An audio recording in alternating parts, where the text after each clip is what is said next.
साधेपणात देव असतो हे आज मला पटलंय. शतपावली करावं लागते. सांगतो. आज मी कोल्हापुरातल्या शिरोळ तालुक्यात नरसोबाच्या वाडीला गेलेलो. आत येतानाच काय तो कंदी भेड्यांचा घुमघुमाट. आहा, कोणी गुलाल तर कोणी गजरे विकत होतं. कुठे देवाचा फोटो तर कुठे या सुंदर माळा होत्या. झाडाखालची लहान लहान मंदिरं आणि दगडी पायऱ्या उतरल्यावर आलं एक दत्ताचं मंदिर.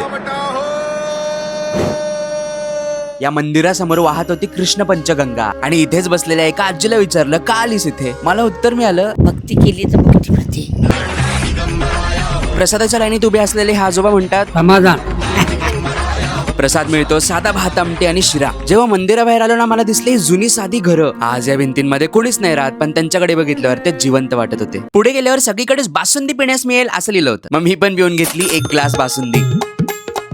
काय बोलू आणि काय नको असं झालंय यार. वाव, घट्ट बासुंदी जी असते ना, मला वाटतं अख्ख्या महाराष्ट्रात ती फक्त इथेच मिळत असेल. नो वर्ड्स फॉर दिस बासुंदी भाई. तुला पाहिजे स्वतः जाऊन घेऊन यायची बासुंदी आता फक्त तोंडात गेली, आता हातात जाईल, पायात जाईल. मी अजून एक मागवतो. एका काकांकडे जाऊन मी पाहिलं कंदी पेढे कसे बनतात ते, आणि तेच गरमागरम बाहेर पडलेले पेढे मला खायला सुद्धा मिळतात. वाव, म्हणजे आता टाळ्याला चिटकायला पाहिजे असं पाहिजे की नाही चिटकायला पाहिजे. चिटकू नाही, मग माझ्यात चिटकत नाही आता पण. शेवटी सोमण मध्ये खाल्ली ही घरगुती वांग्याची भाजी. भाई, भरली वांगी, बासुंदी, पेढा, हे सगळं नरसोबाच्या वाडीचं अस्तित्व आहे. चपात्या पण बाहेर बनवतायत मस्त गरमागरम. शिळ वगैरेचा काय विषयच नाही. चपाती राहिली, वांग्याची भाजी संपलेली आहे भाई. इथे सुद्धा एक वाटी बासुंदी मारलीच मी. पद्धतशीरपणे चाटके पुसके ताट फिनिश. घरी असलो असतो तर 60 तास लागले असते.